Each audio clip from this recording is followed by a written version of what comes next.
Actress Poonam Dhillon ने 70 के दशक में फिल्म इंडस्ट्री में खूब तहलका मचा रखा था। मात्र 15 साल की उम्र में उन्होंने पहली फिल्म की थी। तब वह स्कूल में पढ़ती थी और इससे पहले पूनम ढिल्लों 1978 में मिस यंग इंडिया का ताज अपने नाम कर चुकी थी। डायरेक्टर यश चोपड़ा ने पूनम ढिल्लों को पहली बार फिल्म त्रिशूल में देखा था। वहीं से यश चोपड़ा को पूनम ढिल्लों में अपनी अगली फिल्म की हीरोइन दिख गई। उन्होंने पूनम को फिल्म नूरी में लीड रोल दिया।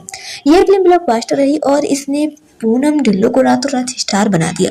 जिस तरह से पूनम ढिल्लों फिल्मी पर्दे पर धमाल मचा रही थी, उसी तरह से उनकी निजी जिंदगी में भी तहलका मचा हुआ था। एक तरह से उनकी निजी जिंदगी में भी काफी फिल्मी रही है। एक्टर की निजी जिंदगी के उस वाक्य के बारे में जानिए जब एक्स्ट्रा मैरिटल अफेयर ने सब कुछ खराब कर दिया था। रिपोर्ट के मुताबिक पूनम ढिल्लों ने पति अशोक ठाकरिया को रास्ते पर लाने के लिए एक्स्ट्रा मैरिटल अफेयर किया था, लेकिन क्या पता था कि उसी से सब उजड़ जाएगा। बाद में दोनों का तलाक हो गया और पूनम ढिल्लों ने कभी शादी नहीं की। आखिर ऐसी क्या वजह थी जो पूनम ढिल्लों ने तलाक के बाद दोबारा शादी नहीं की, जिसकी वजह भी एक्ट्रेस ने कुछ सालों पहले एक इंटरव्यू में बताई थी। पूनम ढिल्लों ने अशोक ठाकरिया से 1988 में पहली मुलाकात हुई थी। वे कॉमन फ्रेंड्स के जरिए मिले थे।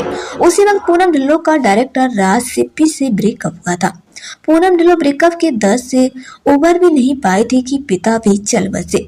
फिर तो जैसे पूनम ढिल्लों पर दुखों का पहाड़ टूट पड़ा था, उसी दुख में अशोक ठाकरिया पूनम ढिल्लों का सहारा बने। बीते वक्त के साथ पूनम ढिल्लों और अशोक ठाकरिया एक दूसरे के करीब आ गए और फिर शादी कर ली। अशोक ठाकरे और पूनम ढिल्लों की शादीशुदा जिंदगी में सब कुछ अच्छा चल रहा था। पूनम काफी खुश थी, जहां अशोक ठाकरिया फिल्मों में बिजी हो गए। वहीं पूनम एक्टिंग छोड़कर शादीशुदा जिंदगी में रम गई। कुछ समय के बाद पूनम ढिल्लों ने बेटे को जन्म दिया। बेटा बड़ा हुआ, लेकिन पूनम काम पर नहीं लौटी। घर वालों ने पूनम ढिल्लों को सलाह दी कि वह अपने आप को किसी न किसी काम में बिजी रखे, लेकिन पूनम ढिल्लों ने किसी की नहीं सुनी। फिर ऐसा भी वक्त आया जब वह दूसरे बच्चे की मां बनी। इस तरह से अशोक ठाकरिया और पूनम ढिल्लों एक बेटे अनमोल और बेटी पालुमा के पेरेंट्स बन गए। लेकिन शादी के कुछ साल बाद ही पूनम ढिल्लों और अशोक ठाकरिया के बीच कलह मचनी शुरू हो गई। पूनम को लगने लगा था कि अब उनकी शादीशुदा जिंदगी में पेंशन और रोमांस नहीं बचा है। पति के पास भी उनके लिए वक्त नहीं होता।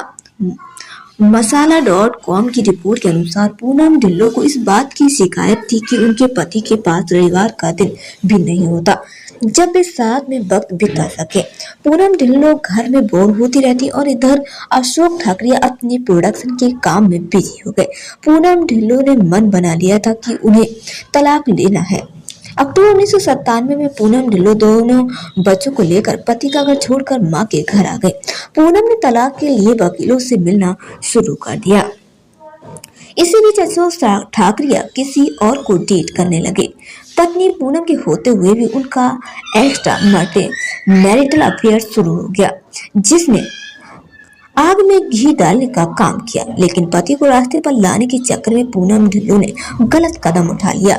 वह किकू नाम के हांगकांग के एक बिजनेसमैन के साथ एक्स्ट्रा मैरिटल अफेयर कर लिया। इसने उनकी शादीशुदा जिंदगी को हमेशा के लिए तबाह कर दिया।